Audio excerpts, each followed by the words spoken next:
So when you think of bagels, do you think of quick and easy? Absolutely not. Okay, well, let's change that. So the first thing that you want to start off with is always your mise en place, which is just getting all of your things in order. This next step is optional if you're using active dry yeast, but I also like to bloom my active dry yeast, but you have to make sure the temperature is between 110 and 115, or else you will kill the yeast versus activate it. When blooming the yeast, you also have to add sugar. The sugar also activates the yeast. Do not overmix, and when you are finished, set it to the side for 10 minutes to allow it to bloom. While your yeast is blooming, you want to go ahead and add in your 4 cups of bread flour. You can use all-purpose flour, but bread flour will have your bagel tasting like a bagel. While scooping the flour, I shake the measuring cup to make sure that it's filled and not packed.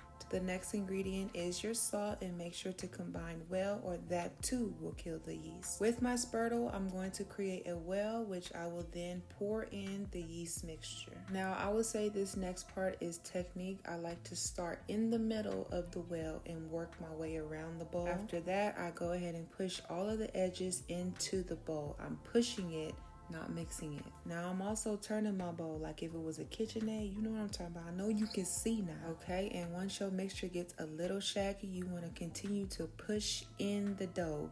Mix and push. You and your spurtle are working the dough, okay? Don't just mix. You want to mix and push. What if you ain't got no spurtle? Then order you one. Forehead, I'm going to leave you the link down below. My bad. You don't need a spurtle, but I recommend a spurtle, okay? You got something like a spurtle? You can use a silicone spatula. That also works well. A wooden spoon also works well. I wouldn't recommend nothing plastic. Listen, I ain't even gonna do that to you. I used to use plastic as well, but when you know better, you do better. So I'm not fit to tell you to use no plastic. So once it gets to this consistency, this is called shaggy. I take my fingers and I take the rest off, and I check it with the spurtle or whatever I'm using. If it don't stick, it's ready to dump. You can definitely dump this on your counter. Just make sure it's clean, okay? But I'm gonna use what I have because I have it. And if you want one, I'm gonna go ahead and link it as well. It's gonna be under the bread making section on my Amazon storefront. Okay, let's move right along to kneading. Now you're gonna need to do this for 10 minutos. That's 10 minutes. Now this technique, you want to push down and push away. Push down and push away. Push away from what? From you. Push down and push away. You know what? Can you see? Okay, better. I'll be having to check because I know I got some blind homies rocking with me. So I'll be having to, you know what I'm saying? Also, I do not flour my surface. Do you see all that flour left down there? That is all the flour needed for this recipe. Believe it or not, a sprinkle of flour can mess up your recipe, and a sprinkle of water can too. You don't need no water. You don't need nothing. You just need to keep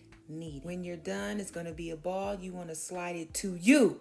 Okay, don't push it back no more. Slide it to you. So now you need a bowl. You can use something like this, or you can use stainless steel, whatever you like. You will need a damper cloth, a little EVOO to coat your dough ball, and then cover your dough and set it to the side for 1 hour or until it's doubled in size. I like to use this one because I can tell it doubled in size.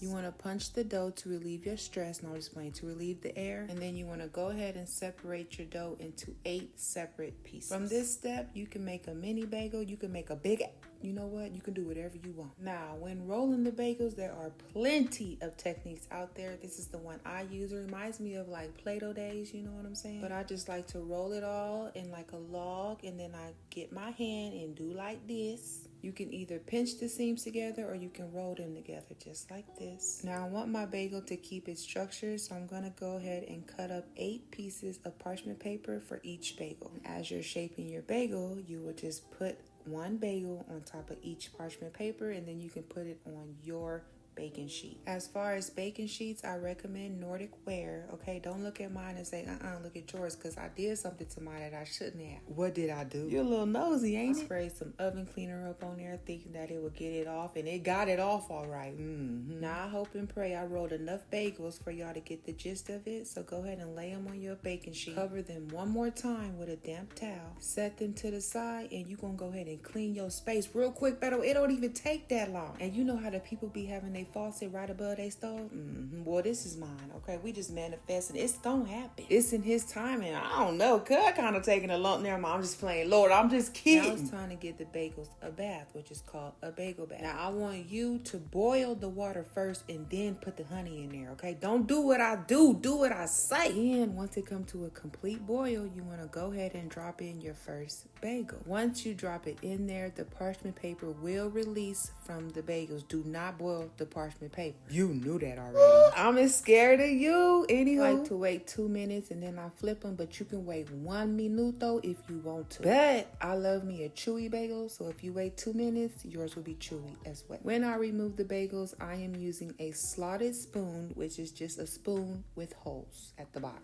if that makes sense. Or if you can see. You want to get as much water as you can off of the bagels because you want your bagels to brown. You don't want them to be soggy or wet. After the bagel bath, it is time for an egg wash. For my bagels, I use the egg yolk only. You want to go ahead and put that white to the side. Don't be throwing it away now, forehead. Yeah, come on, man. Waste not, won't not. Any leftover water you see next to your bagels, you want to go ahead and dry it up. When you're putting your egg wash on there, I recommend using a brush. If you don't have a brush, you can use your finger. I would say use a paper towel, but waste not, won't not, and you don't want no little particles or nothing. You don't want no tissue paper up in your bagels now, do you? You do want to be light-handed when you're brushing on the egg wash, or else you're going to have like a cooked egg on top of your bagel. You can also use more milk or water to prevent the egg from doing that. These are going to go in the oven on 425 for 20 to 25 minutes. When your bagels come out of the oven, they will be hard. Do not be scared, okay? Any bread that comes out the oven will be hard. If you have a wire rack, I recommend putting them on the wire rack so that they can cool down. If you don't have a wire rack, transfer them onto another pan, one that has not been in the oven, so that the bagels can stop the cooking process. If you're using parchment paper, you can just slide the parchment paper off of the hot pan into the other pan that is cooler, if that makes sense. Now we're going to get on to toppings, but first I want to get into inclusions, which means you are including ingredients into your bagel dough. Here I've added jalapenos and cheese. Some people add cinnamon, raisins. The list can literally go on. So like on that step where we're mixing and pushing and the dough is shaggy, that's when you can add it, or you can add it like this. Just make sure you pinch the seam and then you roll it just the same way.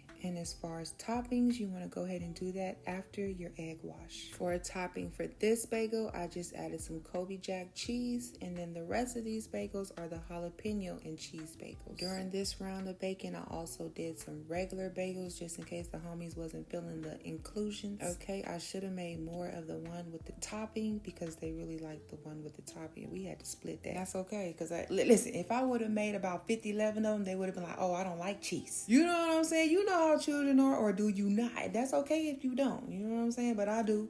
And I only made one. Okay, and let's talk about storage. Now, I have me a handy dandy bread bag, and when I say it works, 10 out of 10, highly recommend. If you're not using a bread bag, it'll last 3 days on the counter, 1 week in the refrigerator, and 3 months in the freezer. Please use a freezer storage bag for all 3 options if you don't have no bread bag. Now, bagels pair well with cream cheese, as you know, or you can also make a breakfast sandwich like you see me doing here. One of the homies like egg, cheese, cream cheese, and jelly on their bagel. I also make pizza bagels, mini pizza bagels, and some of the homies even like Nutella on their bagels. Alright, y'all, I hope y'all enjoyed this video. Make sure you like, comment, and subscribe. Be easy.